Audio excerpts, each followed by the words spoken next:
बाबू रोज की तरह अपने खेत में काम कर रहा था। उसके खेत में एक कुआं था।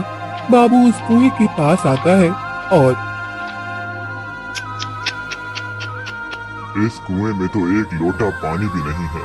पता नहीं इतने सालों से ये कुआं ऐसे सूखा क्यों पड़ा है।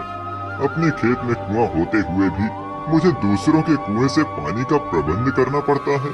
हे भगवान, अब मैं क्या करूं? एक तो फसल अच्छी नहीं आ रही है और ऊपर से ये सूखा हुआ कुआं। आज तो मैं इस कुएं को हमेशा के लिए बंद ही कर देता हूँ। इसमें मिट्टी डालकर इसकी दीवारें भी तोड़ देता हूँ। ऐसा कहकर बाबू उस कुएं में मिट्टी डालने लगता है। जैसे ही वो कुएं में मिट्टी डालता है, कुएं के अंदर से आवाज आती है, नहीं नहीं, ऐसा मत करो।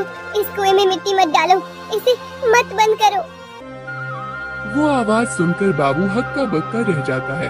वो कुएं में झांक कर देखता है, परंतु उस कुएं के अंदर कोई नहीं होता। अरे ये क्या? मैंने अभी अभी तो किसी स्त्री की आवाज सुनी थी, पर यहाँ तो कोई नहीं है। समझ नहीं आ रहा है कि वो आवाज कहाँ से आ रही थी। जाने दो, मुझे ही भ्रम हुआ होगा। ऐसा विचार करके बाबू फिर से कुएं में मिट्टी डालने लगता है। फिर से वही आवाज आती है। अब बाबू डर जाता है और अपने घर चला जाता है। उसके घर उसकी बूढ़ी माँ। अरे क्या हुआ? आज इतनी जल्दी कैसे आ गए तुम? अरे माँ, क्या बताऊं, हमारे खेत में जो कुआं है वो तो किसी काम का ही नहीं है। एक बूंद पानी नहीं होता उसमें। इसीलिए मैंने सोचा कि आज उस कुएं में मिट्टी डालकर उसे बंद ही कर देता हूँ। लेकिन जैसे ही मैंने उस कुएं में मिट्टी डालने को मिट्टी उठाई, उस कुएं से मुझे एक आवाज आई। अच्छा, कैसी आवाज? अरे माँ, कुएं के अंदर से कोई नहीं, ये कुआं मत बुझाओ, इसे मत बंद करो, ऐसा कह रहा था। क्या? ये क्या बड़बड़ा रहे हो? मैं बड़बड़ा नहीं रहा हूँ माँ, मैं सच बोल रहा हूँ। मुझे पहली बार लगा कि मुझे भ्रम हुआ है, इसलिए मैंने दोबारा मिट्टी डालना शुरू किया तो फिर से वही आवाज आने लगी। पता नहीं क्या है उस विचित्र कुएं में। वह कुआं तो बहुत पुराना है।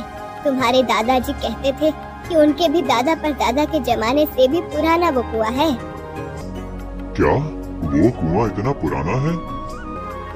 हाँ बेटा, सुना तो ऐसा ही है। लेकिन माँ, क्या फायदा इतने पुराने कुएं का जब वो हमें जरूरत के समय पानी ही नहीं देता। बेकार में ही इतने बड़े कुएं के कारण खेत की जगह अड़ गई है। नहीं, मैंने तो तय किया है, मैं कल फिर एक बार उस कुएं में मिट्टी डालूंगा।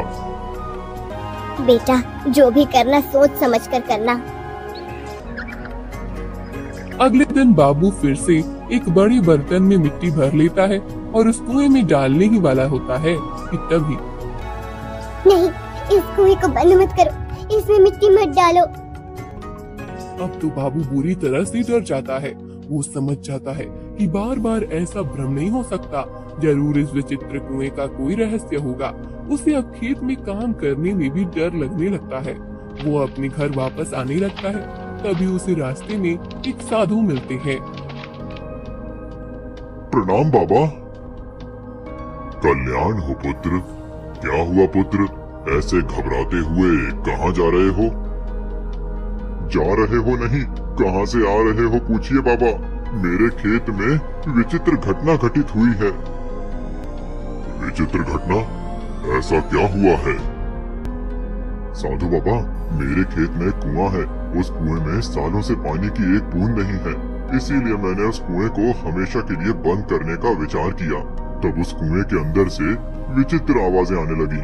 कोई कह रहा था कि इस कुएं को मत बंद करो, इसमें मिट्टी मत डालो। मैं तो बहुत डर गया हूँ साधु बाबा। तो ये वही कुआं है। वही कुआं? कौन सा कुआं बाबा जी? बहुत वर्षों पहले की बात है। इतनी पुरानी कि तब शायद तुम्हारे परदादा का भी जन्म नहीं हुआ होगा। उस समय इस राज्य के महाराज थे, महाराज मेघनाथ। साधु बाबा बाबू को वर्षों पहले की एक कहानी बताना शुरू करते हैं, जिसे सुनकर बाबू का भय अब आश्चर्य में बदलने लगता है। उस समय महाराज मेघनाथ एक बड़े ही अनुशासन प्रिय राजा थे। उन्हें किसी भी चीज में गलती बर्दाश्त नहीं होती थी।